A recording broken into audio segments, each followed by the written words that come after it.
Good day, everybody, and welcome to this interview, and welcome to Sean. Thank you. Sean, thank you for joining me this morning. Pleasure. As a man with so much experience in the industry, and being known for the amount of claims you've set through with Liberty, you maybe have a story for me that about one of those claims. Yeah, Andre, it's so difficult just to sort of take one out of all of them, to be honest with you. But perhaps I can just give you very briefly one or two. When you mentioned this whole issue that probably affect the kids more than the spouses. One particular one was, unfortunately, many years ago, Glenn, very good friend of mine, was in business with his brother, ran a couple of Wimpies. In fact, his brother runs Mug and Beans now, and had been clients of mine for years and a good mate. Father's Day, funny enough, Sunday, he woke up. We don't know why, and I'm not going to get into that. He ended up shooting his wife and ended up shooting himself. They had 3 kids. Taryn, I'll always remember. You'll know why now. She was 21. The boys, 15, 16, 17, 18, I think. They were still at school. And we had to have a meeting with lawyers a couple of days later after I'd been contacted on the Sunday evening. So maybe the Wednesday or Thursday, I can't really remember. And then the parties privy to that meeting and the lawyers asked me to open up, which was one of the first times I'd done that. And I tell you who was there as well was Taryn, the daughter, the 21, lovely young lady, and quite distraught, as you can well imagine. So I did open up. We kind of did what we had to do, explained what the procedure was with the processes from my side, and what I can do and get it sorted ASAP, because Graham basically had business assurance with me with his brother Glenn, and that was quite a bit. Fortunately, the fact that he shot himself was well over the 2-year period too, so it wasn't a case of suicide. And when we finished the meeting, I remember going to Taryn, the daughter, and just saying how impressed I was and how well she handled it. And I remember turning around to me and saying, you know what, Uncle Sean, it's amazing what tranquilizers can do. And I said, you know what, my girlie, you take what you need to take in a time like this. Well, Andre, 3 months later, she died of a brain hemorrhage. I sort of get hunderfleis right now thinking of it. But yeah, it was, the doctors can never say what happened. They believe it probably was something to do with the death. And then the money side of things, and that's really what the crux of your question is that the brother, Glenn, also my client today, now living in Somerset West, running Mug and Beans, he obviously took the 2 boys in. And the money that was paid out basically assisted him in having them educated. They finished off at Paul Roos down on the Cape. They both went to Stellenbosch, and they're now, I cannot remember, I know the one's an accountant, I cannot remember what the other one is. And that basically helped Glenn. And I always remember him saying to you, if it wasn't for that. So perhaps that one, and then maybe one that's very close because it's kid-orientated as well, if you don't mind me explaining that. Richard Gilroy, good mate of my dad's. He was my dad was a good centre of influence. He kind of was a colleague of my dad. He put me on to Richard. Richard was a very highly qualified mining engineer, bit of a cowboy as well. And I approached him and he said, Sean, you know what? You're not going to get me insurance. And after a long meeting, he said, unfortunately, I did something many years ago, and that was probably 10 years prior to when I joined, and he tried to commit suicide. And obviously wasn't successful, and was on the LOA, et cetera, et cetera. And I said, well, I'd like to try. And I mean, I was new in the business. I'd only been here for 3 or 4 years. I think it was in the early 90s. And it took me 3 months, and I got the cover.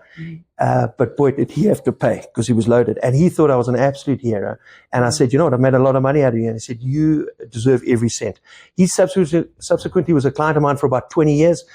We were never really family friends, but I knew them well. He was a great client. He had 3 daughters. And I remember his younger daughter was getting married in the year that he ended up getting diagnosed with lung cancer. Never smoked in his life.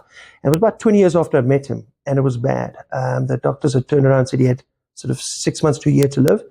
And I was organizing his dread disease payout, his living lifestyle. He didn't want it. He said, no, hang on, Sean. Barbara's getting married at the end of the year. The money's tight.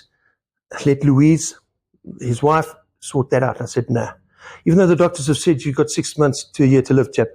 Only the Lord decides when you will die. So I'm getting paid out. Got paid out, and about 2 weeks later he did die. Obviously the balance of the life cover, because it was obviously accelerating, was paid out. But based on that, the wedding was paid for, funny enough, out of all of that.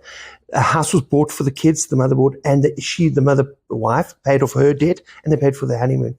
And a nice part of it, if you can say nice, Anita and I, and then at the time, I think Dylan and Kylie were very young. We were all invited to their wedding at the Indaba Hotel. Now, we didn't know them that well enough to be invited. And I remember saying to Barbara, and her fiance. It really wasn't necessary. And her attitude was, you know what, Sean, it really doesn't replace dad, but what you've done and how you've helped and taken pressure off mom and the financial situation has just made such a wonderful difference. So I kind of think that also was probably the two I can think of offhand. Yeah, it's listening to you, Sean. It sounds shocking and it sounds so unreal, but it is reality. Absolutely. It is the reality of so many people out there, every single day that we go through. And I'm glad you touched on not just the risk side in the sense of death cover that we Sure. Yeah, the dread disease. From disability and dread disease. Absolutely. In your mind, why do you cover people from let's say from a disability perspective, from an income perspective?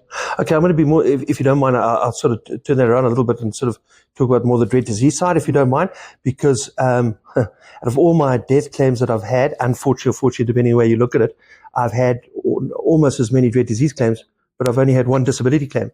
And on the dread disease claims, I think, Andre, I always remember Chris Barnard. I went to a talk with Liberty once at Santon Convention, and Chris Barnard's brother, can't remember his name now, also a doctor, and he was absolutely shocked when he used to treat patients who were diagnosed, and I'm going to use cancer because those have been, out of my 23 or 4 dread disease claims I've had, 18 or 19, I think, have been living dread disease, including, as you would know, my wife and my late mom, unfortunately.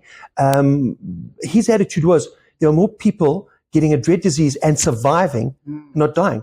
So he would get quite annoyed he'd say, well, have you got any form of cover? No, I've got a lot of life cover, but you're not going to die. How's that going to help you? And I've never forgotten that kind of scenario. So I really believe that things like dread disease cover and disability cover, they're certainly not going to replace my disability. They're not going to replace the cancer that the individuals had. But boy, financially, it's going to help because medical aid will only pay to a certain point.